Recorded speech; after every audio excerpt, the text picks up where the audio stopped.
नमस्कार, मैं रवीश कुमार। प्रधानमंत्री मोदी G7 की बैठक में कनाडा जा रहे हैं। पहले खबर आई कि कनाडा ने भारत को समय पर आमंत्रित नहीं किया और अब आखिरी वक्त में भारत को आमंत्रित करेगा भी तो सुरक्षा सहित अन्य कारणों से प्रधानमंत्री मोदी नहीं जा सकेंगे।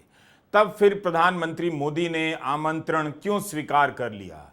इसके पीछे क्या हुआ, इस पर बात ही नहीं हो रही।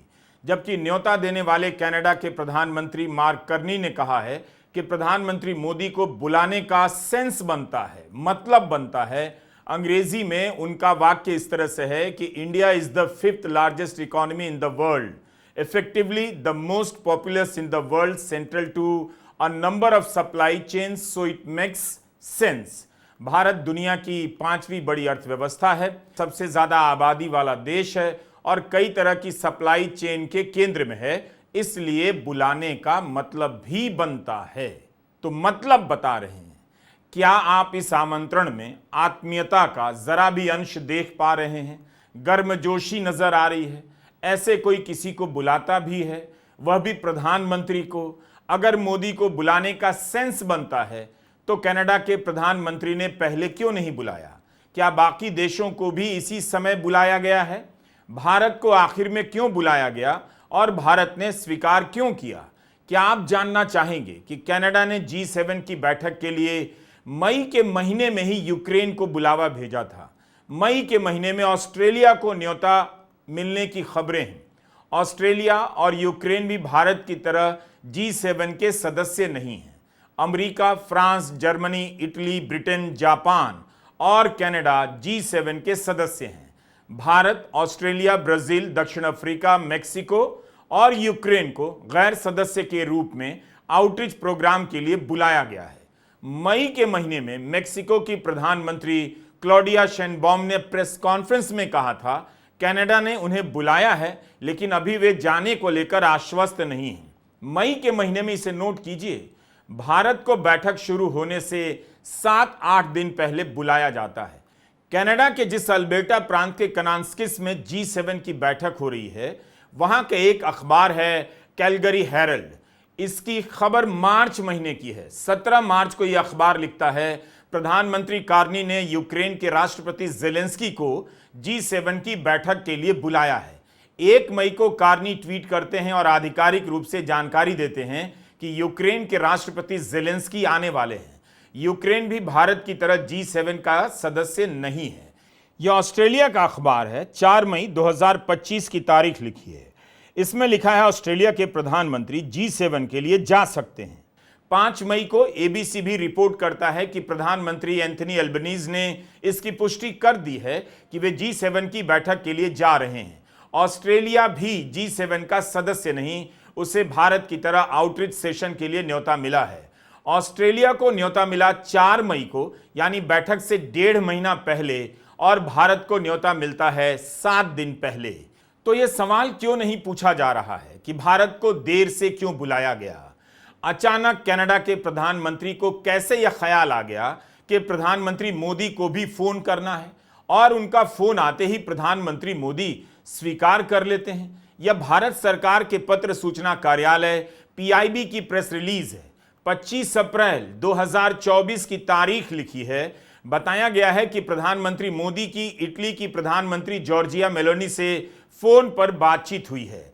G7 की बैठक के आउटरीच सत्र में आमंत्रित किए जाने को लेकर प्रधानमंत्री मोदी ने प्रधानमंत्री मेलोनी का धन्यवाद किया है। 2024 में G7 की अध्यक्षता इटली के पास थी, इस साल कनाडा के पास है। 2024 में भी 13 से 15 जून के बीच G7 की बैठक हुई। इस बार 15 से 17 जून के बीच कनाडा में बैठक हो रही है। तो इस हिसाब से 1 साल पहले इटली की प्रधानमंत्री मेलोनी ने G7 की बैठक से 7 हफ्ते पहले न्योता दिया, लेकिन कनाडा के प्रधानमंत्री ने G7 की बैठक से 7 दिन पहले न्योता दिया। इस बार भी आउटरीच प्रोग्राम के लिए कई देशों को मई महीने में ही बुलावा भेज दिया गया था। भारत को सबसे आखिर में भेजा गया। गोदी मीडिया आपको इतना रिसर्च करके नहीं बताएगा, बल्कि G7 की बैठक में जा रहे हैं इसे लेकर उछल कूद करने लगा है। ना पहले सवाल कर रहा था, ना अब सही से सवाल कर रहा है। टाइम्स नाउ की यह हेडलाइन है, the G7 strike on Rahul and company, G7 to witness Modi diplomacy. जबकि कनाडा के न्यूज चैनल CBC न्यूज की हेडलाइन की भाषा बिल्कुल अलग है। लिखा है, कार्नी ने G7 में मोदी को बुलाने का बचाव किया। भारत में कैसी हेडलाइन है? यहां सवाल प्रधानमंत्री मोदी से नहीं हो रहा, आपने इतनी देर से आए न्योते को क्यों स्वीकार किया। लेकिन कनाडा में जब इसे लेकर प्रेस कॉन्फ्रेंस हुई तो खूब सवाल पूछे गए कि प्रधानमंत्री कार्नी ने प्रधानमंत्री मोदी को क्यों बुलाया। इसलिए कनाडा के सरकारी न्यूज चैनल CBS की हेडलाइन है, प्रधानमंत्री कार्नी ने बचाव किया, डिफेंड किया। कांग्रेस प्रवक्ता सुप्रिया श्रीनेत ने निजी तौर पर कहा है, जो गोदी मीडिया कल तक ये कह रहा था कनाडा की औकात क्या है, वहां साहब जाएंगे, अब वही G7 का महत्व बताने लगा है। 6 जून को सुप्रिया श्रीनेत ने प्रेस कॉन्फ्रेंस में मोदी सरकार की विदेश नीति को लेकर कई सारे सवाल उठाए थे। कनाडा जैसा देश हमें G7 की इनवाइट नहीं भेजता है। वही कनाडा जहां पर मुझे याद है 2010 में राष्ट्रपति बराक ओबामा ने डॉक्टर मनमोहन सिंह के लिए G20 समिट में कहा था, when the prime minister of India doctor Manmohan Singh speaks the world lessons. जब मनमोहन सिंह बोलते हैं तो दुनिया उनकी बात सुनती है। यह बात कनाडा के सॉइल पर कही गई थी और आज वो कनाडा की हिमाकत है कि हमें G7 का न्योता आमंत्रण नहीं भेज रहा है। भारत के प्रधानमंत्री मोदी G7 की बैठक में हिस्सा लेने कनाडा जा रहे हैं। उनके नहीं जाने की संभावना वाली खबरें कहां से चलकर आईं, इसकी भी टाइमलाइन देखिए।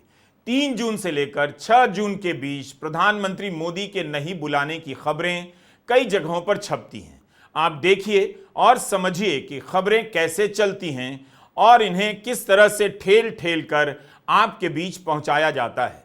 2 जून 2025 को India today, the Tribune, Hindustan times में यह खबर छपती है। आपके सामने ट्रिब्यून, इंडिया टुडे और हिंदुस्तान टाइम्स की हेडलाइन है। इंडिया टुडे की हेडलाइन में है कि प्रधानमंत्री मोदी का G7 में शामिल होने की संभावना कम ही है। प्रणय उपाध्याय सूत्रों के हवाले से लिखते हैं, दोनों देशों के बीच चल रहे तनाव के कारण इस बार मोदी G7 में शामिल नहीं होंगे। लिखा है कि साउथ अफ्रीका, यूक्रेन और ऑस्ट्रेलिया ने न्योता स्वीकार कर लिया है, लेकिन भारत को लेकर अभी स्थिति साफ नहीं। हिंदुस्तान टाइम्स की हेडलाइन में लिखा है कि अभी तक न्योता नहीं मिला। खबर के भीतर लिखा है कि 6 वर्षों में पहली बार ऐसा हो सकता है कि प्रधानमंत्री मोदी सम्मेलन में ना जाएं। सूत्रों के हवाले से यह बात लिखी गई है। 3 जून के गुजरात समाचार, टाइम्स ऑफ इंडिया में भी यह खबर छपती है और गुजरात समाचार तो लिख ही देता है कि मोदी ने G7 में जाने से साफ मना कर दिया और खालिस्तानियों को समर्थन देने वाले कनाडा को उसी की भाषा में जवाब दिया जाएगा। टाइम्स ऑफ इंडिया में सचिन पराशर की रिपोर्ट है। इसमें लिखा है, ऐसा प्रतीत होता है कि इस बार के G7 की बैठक में प्रधानमंत्री मोदी शामिल नहीं होंगे। अभी तक उन्हें आधिकारिक तौर पर न्योता नहीं भेजा गया है और अगर आखिर में भेजा गया तो मुमकिन है वे इसे स्वीकार नहीं करेंगे। इसके 2 कारण बताए गए हैं। एक यह कि अभी तक यह साफ नहीं कनाडा की नई सरकार का खालिस्तानी अलगाववादियों के मुद्दे पर क्या रवैया है। दूसरा, लॉजिस्टिकल कारणों के चलते अलगाववादी तत्वों के विघटनकारी प्रयासों की आशंका और दोनों देशों के बीच तनाव के चलते न्योता स्वीकार करना मुश्किल लगता है। तो इस तरह से यह खबर चलती है कि प्रधानमंत्री मोदी को कनाडा के अल्बर्टा प्रांत में G7 की बैठक के लिए नहीं बुलाया गया है। हंगामा मचना ही था भारत में, क्योंकि 2019 से प्रधानमंत्री मोदी लगातार जा रहे थे और यह पहली बार होता जब नहीं जाते। 7 जून को एक फोन आता है और प्रधानमंत्री मोदी जाने की बात स्वीकार कर लेते हैं। फिर यह सूत्र कौन था जो पत्रकारों को इसकी सूचना ठेले जा रहा था कि प्रधानमंत्री मोदी अब नहीं जाएंगे, देर हो गई है? क्या ऐसा कोई सूत्र था भी, या सूत्र यह देखना चाहता था कि वह जो भी बोलता है देश के अखबार उस पर यकीन कर छापते हैं या नहीं? कांग्रेस ने इसे लेकर सवाल उठाया, तब भी आधिकारिक रूप से कुछ नहीं कहा गया। समाचार एजेंसी की संपादक स्मिता प्रकाश ने तो बाकायदा एक वीडियो बनाया है कि G7 का कोई महत्व नहीं रह गया है और अब अगर बुलावा आएगा तो इसकी संभावना कम है कि प्रधानमंत्री मोदी स्वीकार करेंगे। प्रधानमंत्री मोदी के नहीं जाने की संभावना उनका अपना आकलन है या जानकारी के आधार पर कह रही हैं, इसे बताने की स्थिति में मैं नहीं हूं। लेकिन तथ्य यही है कि भारत को समय से नहीं बुलाया गया। 7 दिन पहले एक फोन आता है, प्रधानमंत्री मोदी झट से न्योता स्वीकार कर लेते हैं। ऐसा लगता है फोन के इंतजार में भारत बैठा था कि फोन आ जाए और अटैची लेकर चल दें। ऑपरेशन सिंदूर के बाद प्रधानमंत्री मोदी की यह पहली विदेश यात्रा होगी। देखना होगा कि ट्रंप के साथ उनकी क्या बातचीत होती है, मुलाकात कैसे रहती है और क्या होगा जब ट्रंप उनके सामने फिर से सीज फायर के अपने दावे को दोहरा देंगे। ट्रंप साहब ने 11 बार बोला है, 11 बार, कि मैंने नरेंद्र मोदी को सरेंडर करवा दिया। 11 बार बोला है पब्लिक में। नरेंद्र मोदी जी चू नहीं कर पा रहे हैं। नरेंद्र मोदी ये नहीं बोल पा रहे हैं कि ये जो ट्रंप है ये झूठ बोल रहा है, क्योंकि वो सच्चाई है। और मुझे मालूम था कि जिस दिन हमने थोड़ा सा दबाव डाल दिया उस दिन एकदम सरेंडर कर जाएंगे। हमारे वीडियो अपलोड करने तक कनाडा जाने की बात पर कांग्रेस की आधिकारिक प्रतिक्रिया नहीं आई, बीजेपी की तरफ से भी नहीं आई, कोई प्रेस कॉन्फ्रेंस नहीं हुई। बीजेपी के कुछ नेता जरूर इस बुलावे से उत्साह व्यक्त करने लगे हैं। मुख्तार अब्बास नकवी, दिलीप घोष का बयान छपा है। मुख्तार अब्बास नकवी ने कहा है, 11 वर्षों में प्रधानमंत्री मोदी के कार्यकाल में अंतर्राष्ट्रीय मंच पर भारत की प्रतिष्ठा बहुत बढ़ी है। जिन्होंने भारत की ग्लोबल छवि बिगाड़ने की कोशिश की वो खुद मिट्टी में मिल गए हैं। लोग कयास लगा रहे थे न्योता आएगा या नहीं, अब देखिए आपके सामने है। बीजेपी के एक और नेता दिलीप घोष ने कहा, सिर्फ कनाडा ही नहीं सारी दुनिया आज प्रधानमंत्री मोदी और भारत के साथ काम करना चाहती है, क्योंकि भारत दुनिया की चौथी सबसे बड़ी अर्थव्यवस्था बन गया है। अगर यही पैमाना है तब तो यूक्रेन, मेक्सिको, ऑस्ट्रेलिया, ब्राजील की भी वैश्विक प्रतिष्ठा बहुत बड़ी होगी। इन्हें भी भारत के साथ बुलाया गया है, बल्कि भारत से बहुत पहले बुलाया गया, जबकि तथ्य यह है कि भारत को आखिर में बुलाया गया। सम्मेलन से 1 सप्ताह पहले हमने आपको इसी वीडियो में बताया, मैक्सिको, यूक्रेन और ऑस्ट्रेलिया को मई के महीने में ही न्योता चला गया था और उन्होंने स्वीकार कर लिया था। इससे साफ हो जाता है कि इस बार कुछ तो मामला था कि भारत को नहीं बुलाना था। एक और बात है, मुख्तार अब्बास नकवी और दिलीप घोष की छोड़ दें तो सरकार कनाडा के न्योते को लेकर बहुत उत्साहित नजर नहीं आती है। मतलब बढ़ चढ़कर दावेदारी भी नहीं की जा रही है, ना कोई प्रेस कॉन्फ्रेंस हो रही है। प्रधानमंत्री मोदी के ट्वीट की भाषा भी संयमित है, उसमें जाने को लेकर बहुत उत्साह व्यक्त नहीं किया गया है। कनाडा के प्रधानमंत्री मार्क कर्नी की भाषा भी विचित्र लगी। फोन पर बातचीत के बाद उन्होंने जो ट्वीट किया है उसमें लिखा ही नहीं कि प्रधानमंत्री मोदी को बुलाया है। रूखी सूखी सी भाषा है। दुनिया की सबसे बड़ी आबादी वाला देश, कई सप्लाई चेन के लिए महत्वपूर्ण है, तो मोदी को बुलाने का सेंस बनता है। यह सुनकर लगता है कि बुला भी रहे हैं और ऐसे बुला रहे हैं कि आने वाला मना ही कर दे। इनसे कोई पूछे कि ऑस्ट्रेलिया दुनिया की 19वीं बड़ी अर्थव्यवस्था है, उसे तो आप 4 मई को न्योता भेजते हैं। 5वीं बड़ी अर्थव्यवस्था भारत की याद आपको 7 जून को आती है। आपको पता नहीं कि भारत में लोग बिना पढ़े भी मैट्रिक पास कर जाते हैं अन्य तरीकों से, और जो पढ़ लिख कर पास होते हैं वह भी यह सवाल कर सकते हैं। गोदी मीडिया झूमने लगा होगा कि मोदी ने राहुल गांधी पर स्ट्राइक कर दिया, G7 में जा रहे हैं। क्या वे G7 राहुल गांधी को दिखाने के लिए जा रहे हैं? या सवाल यह होना चाहिए कि इतनी देर से न्योता मिला तो क्यों नहीं मिल रहा था, और आखिर में मिलने पर क्यों स्वीकार किया? 5वें नंबर की अर्थव्यवस्था वाले देश के प्रधानमंत्री मोदी की याद आपको 7 दिन पहले आई। उसमें भी आप कनाडा के प्रधानमंत्री करनी की भाषा को गौर कीजिए।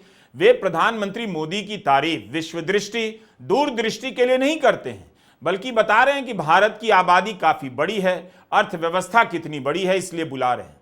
एक और बात है, 27 मई को गांधीनगर की सभा में प्रधानमंत्री मोदी ने भारत को दुनिया की चौथी बड़ी अर्थव्यवस्था कहा।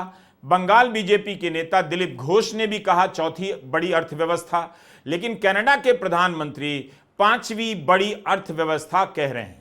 साथियों, हम आज दुनिया की